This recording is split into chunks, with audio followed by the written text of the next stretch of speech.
Assalamualaikum warahmatullahi wabarakatuh. Salam sejahtera untuk kita semua.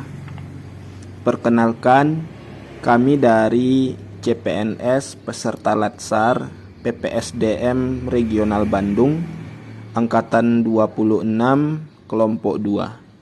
Dan kelompok kecil kami terdiri dari 4 orang anggota. Yang pertama Hardika SP, yang kedua Elia Estika SPD, yang ketiga Ezi Gus Hermianda SPD, dan yang keempat Galih Agung Wibowo SPD. Pada kesempatan kali ini kami akan mempresentasikan tugas kelompok kami mengenai analisis isu global korupsi. Dalam menapis isu kami menggunakan metode USG, di mana USG merupakan urgensi, seriousness, dan growth. Dari kelima poin tadi di atas, kami melihat bahwa tingginya tingkat kasus korupsi pejabat negara dan daerah ini mendapatkan rank tertinggi, di mana pada poin urgensinya kami memberikan poin 5, kemudian seriousness-nya 4, dan growth-nya 4. Di sini kami melihat bahwa tingginya tingkat kasus korupsi pejabat negara dan daerah itu berada di ranking pertama, dikarenakan bahwa pejabat negara dan daerah ini merupakan posisi di mana mereka paling besar mendapatkan peluang, kemudian kuatnya godaan terkait adanya praktek-praktek korupsi ini. Dan kemudian pada posisi ini juga bahwa ditentukannya nasib khalayak ramai.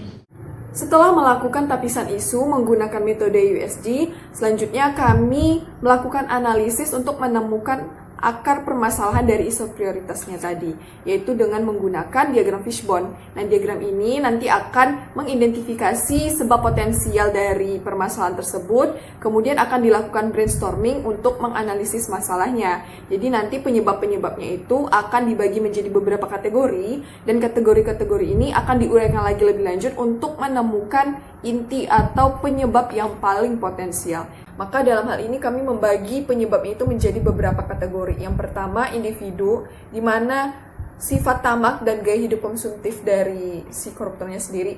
Kemudian yang kedua, lemah terhadap godaan dan kurangnya integritas. Berarti di sini moralnya masih belum kuat sehingga mudah tergoda oleh praktik korupsi. Yang kedua adalah kategori lingkungan. Di sini kondisi lingkungan kerjanya masih kurang kondusif serta kebiasaan korupsi ini terus berkembang. Mulai dari hal-hal yang kecil dan terkadang tidak sadar kita melakukan praktik korupsi tersebut. Kemudian di bidang atau kategori kebijakan di mana transparansi masih kurang, kemudian akuntabilitas dari penegakan hukumnya juga masih kurang.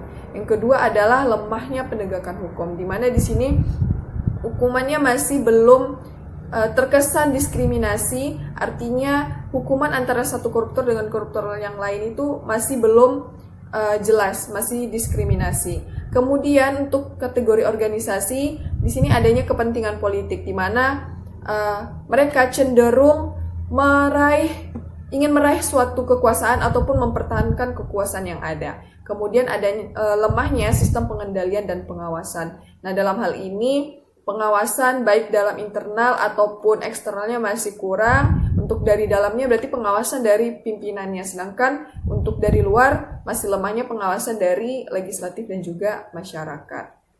Selanjutnya yaitu dengan analisis isu SWOT. Yang pertama, strength, artinya kekuatan. Hadirnya KPK sebagai lembaga yang bertugas dalam memberantas korupsi.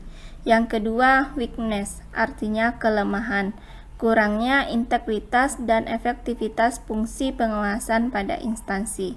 Seterusnya, opportunity, artinya yaitu peluang.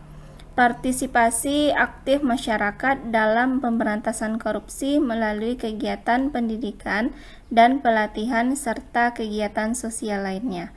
Dan yang terakhir yaitu threats, artinya ancaman, dapat mengganggu kestabilan, keamanan masyarakat serta nilai-nilai demokrasi, etika, dan nilai-nilai keadilan yang membahayakan pembangunan yang berkelanjutan serta supremasi hukum. Setelah dianalisis menggunakan SWOT, di sini kami membuat tabel rekomendasi alternatif penyelesaian isu. Untuk isunya, tingginya tingkat kasus korupsi pejabat negara dan daerah.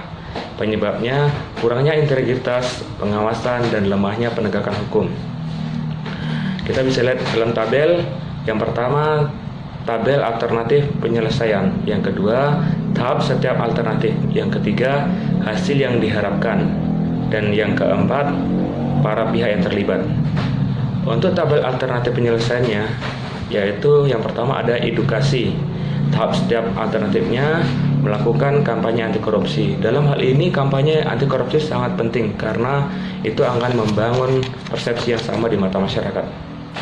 Yang kedua, hukum yang tegas. Tahap setiap alternatifnya, KPK menyeret koruptor ke meja hijau, membacakan tuntutan, menghadirkan saksi dan bukti yang menguatkan, serta tidak tebang pilih dalam menjalankan hukuman. Yang selanjutnya, perbaikan sistem. Tahapnya, menghadirkan sistem yang transparan serta melakukan pengawasan yang ketat. Untuk hasil yang diharapkan adalah timbulnya rasa takut untuk melakukan tindakan korupsi.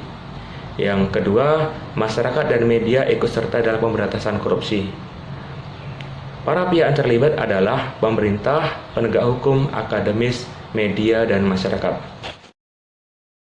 Demikian pemaparan presentasi dari kelompok kami. Jaga kesehatan Anda selalu, jangan lupa bahagia. Assalamualaikum warahmatullahi wabarakatuh.